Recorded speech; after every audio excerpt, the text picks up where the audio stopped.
بسم اللہ الرحمن الرحیم۔ فضائل امیر المومنین علی ابن ابی طالب کے بیان اور اس کی تحریر کرنے پر مشہور شخصیت جناب امام نسائی کو شیعہ کہہ کے اتنا زخمی کیا گیا، اتنا مارا گیا کہ اسی زخموں کی تاب نہ لاتے ہوئے وہ شہید ہو جاتے ہیں۔ جہان اسلام کی جانی پہچانی شخصیت اور اہل سنت برادران کی 6 معتبر اور صحیح کتابوں میں سے ایک کتاب کے مؤلف جناب امام نسائی، جن کی سنن نسائی ان 6 کتابوں میں سے ایک شمار ہوتی ہے، یہ وہ شخصیت ہیں کہ جن کی تاریخ مختصراً ہمیں یہاں عرض کرنی ہے، اور بالخصوص ان کی کتاب خصائص نسائی کا ذکر کرنا ہے۔ حقیقت میں کتاب کا نام ہے خصائص امیر المومنین اور مشہور ہے خصائص نسائی۔ تو جناب امام نسائی کوئی مجہول شخصیت نہیں ہے، جب ان کی کتاب اتنی معتبر ہے، لیکن کیا کیا جائے زمانے کا۔ ایک کاش محبان اہل بیت جہاں سنن نسائی کو اہمیت دیتے ہیں، وہیں اس مؤلف کی کتاب خصائص امیر المومنین کو بھی اہمیت دیتے۔ امام نسائی خود فرماتے ہیں کہ میں جب شام گیا تو دمشق میں داخل ہوا۔ میں اردو ترجمہ پڑھ دوں، اور یہ ترجمہ ایک مشہور کتاب ہے خصائص نسائی کا ترجمہ کیا ہے جناب سائم چشتی صاحب نے۔ یہ کتاب پڑھی جا سکتی ہے، بالکل مختصر سی اور فضائل کی بہترین کتاب ہے۔ تو یہاں اس کے صفحہ 6 پر یہ لکھتے ہیں کہ امام نسائی کہتے ہیں کہ میں دمشق گیا تو وہاں لوگوں کی اکثریت کو دیکھا کہ وہ تاجدار اہل عطا حضرت علی کرم اللہ وجہہ الکریم سے منحرف ہو چکی تھی۔ چنانچہ میں نے اس امید پر کتاب الخصائص تصنیف کی کہ اللہ تعالیٰ ان لوگوں کو ہدایت نصیب فرمائے۔ دیکھیے، یہ ہے اللہ والوں کا ایک طریقہ کار کہ جب فضائل علی پر پردے ڈلتے ہوئے دیکھے تو اس کا حال سوچا، اور حال یہ ہے کہ کتاب لکھوں۔ اور میں اپنے جوانوں سے یا عزیزوں سے یہ گزارش کروں گا کہ فضائل علی ابن ابی طالب کو عام کرنے کا ایک ذریعہ یہی ہے کہ یہ کتابیں عام کیجئے۔ علی علیہ السلام کے کلمات پر مبنی نہج البلاغہ کو عام کیجئے۔ علی علیہ السلام کے فضائل پر لکھی جانے والی اہل سنت برادران کی کتابوں کو عام کیجئے، اس لیے کہ ناسبیت زور پکڑ رہی ہے۔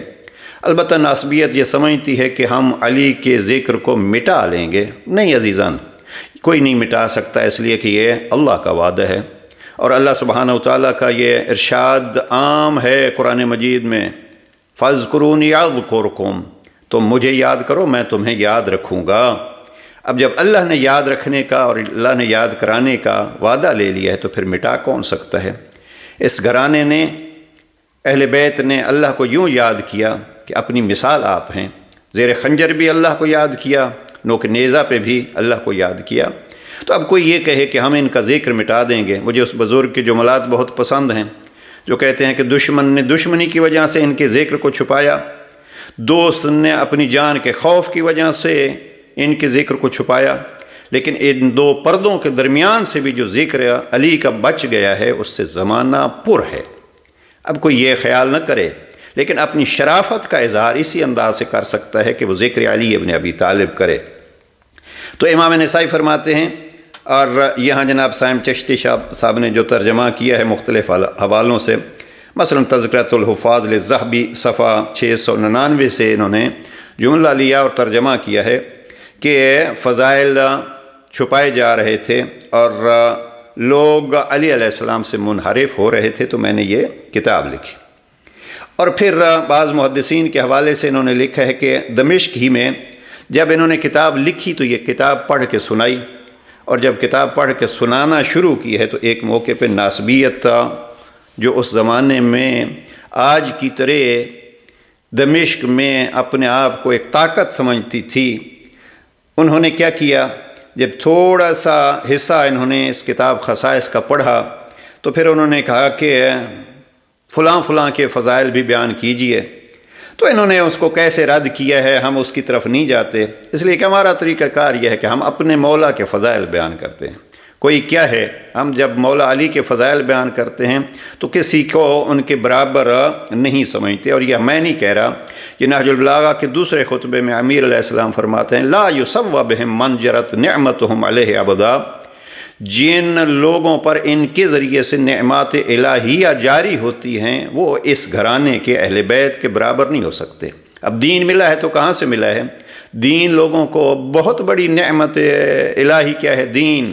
تو دین کہاں سے ملا ہے؟ یہ باب العلم ہے، اس گھرانے اور اس دروازے سے دین ملا ہے۔ تو جناب امیر علیہ السلام فرماتے ہیں کہ لا یسوّ بہم من جرت نعمتہم علیہ ابدا، جو ان کے ذریعے سے نعمات الہیہ پاتے ہیں وہ ان کے برابر نہیں ہو سکتے۔ لہذا ہم اپنے مولا کے فضائل بیان کرتے رہیں۔ تو بہرحال امام نسائی نے دمشق میں کتاب لکھی اور کتاب پڑھنا شروع کی جب، تو یہاں اس کتاب کے صفحہ 7 پہ لکھتے ہیں کہ آپ کے یہ الفاظ لوگوں نے سنے، یعنی فضائل کے اور دوسروں کو رد کرنے کے، تو لوگ ان پر ٹوٹ پڑے اور شیعہ شیعہ کہہ کر مارنا پیٹنا شروع کیا، اور ان کو اتنے شدید ضربیں پہنچیں کہ نیم جان ہو گئے۔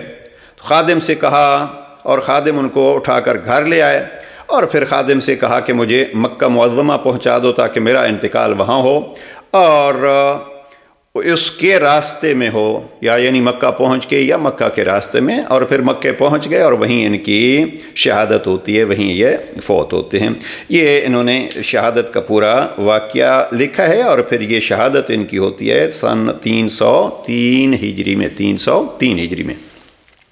اب یہ امام نسائی نے جب خصائص امیر المومنین لکھے ہیں تو ان کی پہلی حدیث انہوں نے نماز کے حوالے سے لکھی ہے کہ نماز میں سب سے پہلے نمازی علی ہیں، اور وہ تفصیل لکھی ہے انہوں نے، اور اس پہ 4 احادیث جمع کیے ہیں۔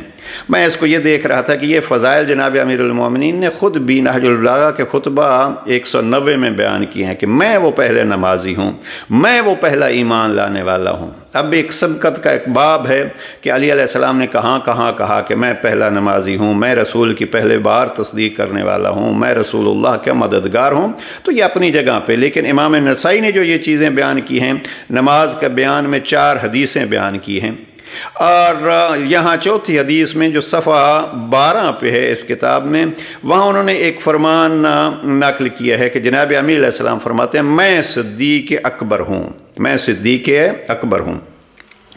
پھر دوسرا باب انہوں نے بنایا ہے عبادت کا بیان، اور اس میں 8 احادیث بیان کی ہیں۔ اب ان 8 احادیث میں وہ خیبر کے واقعے کو بیان کیا ہے کہ جہاں جناب پیغمبر اکرم نے فرمایا تھا کہ میں کل علم اس کو دوں گا جس کو اللہ اور اللہ کا رسول محبوب رکھتے ہیں، اور وہ اللہ اور اللہ کے رسول کو محبوب رکھتے ہیں۔ اور پھر جناب امیر علیہ السلام سے پہلے لوگوں کے جنگ کے لیے جانے اور ویسے پلٹ آنے کا بھی تذکرہ انہوں نے کیا ہے۔ پھر اگلا باب انہوں نے بنایا ہے کہ مسجد کے دروازے سب پر بند ہو گئے اور فقط علی کا دروازہ کھلا رہا۔ پھر چوتھا باب بنایا سورہ براءت کی تبلیغ کے لیے، تو یہاں 4 احادیث جمع کی ہیں امام نسائی نے۔ وہ جناب امیر علیہ السلام کے اس جملے کے بارے میں، پیغمبر اکرم کے اس جملے کو مختلف الفاظ میں لکھا ہے کہ یہ تبلیغ بھی وہی کرے گا جو مجھ سے ہوگا۔ پھر 5واں باب انہوں نے بنایا ہے کہ علی کو گالیاں دینا، نبی اکرم صلی اللہ علیہ وسلم کی روایات نقل کی ہیں کہ علی کو گالیاں دینا مجھے گالیاں دینا ہے۔ اور 6واں باب انہوں نے بنایا، اور یہ ذرا تفصیلی باب ہے، اور وہ ہے علی کے محب کے لیے دعا فرمائی ہے پیغمبر اکرم نے، اور علی کے دشمن کے لیے بد دعا۔ اب اس پہ 18 احادیث امام نسائی نے نقل کی ہیں۔ آئیے کوشش کریں کہ اس کتاب کا ایک دفعہ کم از کم مطالعہ کریں، فضائل امیر المومنین کو پڑھیں۔ گویا یہ مصنف ہیں وہ جنہوں نے سنن نسائی جمع کی ہے، تو جیسے وہ کتاب مہم ہے اس طرح اس کتاب کو بھی مہم سمجھیے، لیکن کاش یہ ہمت پیدا ہو کہ ایسی کتابیں شائع کی جائیں۔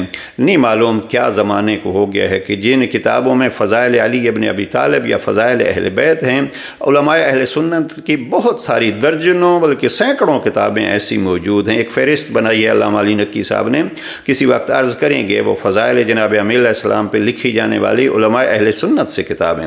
لیکن تعجب ہوتا ہے کہ یہ مثلا آپ پوچھئے، کسی عالم سے پوچھئے کہ محترم یہ خصائص امیر المومنین امام نسائی کی یہ ہمارے ہاں کیوں نہیں پڑھائی جاتی، کیوں نہیں شائع کی جاتی؟ تو بہرحال آپ جوان جو ہمارے آڈینس ہیں ان سے یہ گزارش ہے کہ کوئی نہیں چھپوائے تو آپ اس کام میں اور اس کار خیر میں آگے بڑھیں۔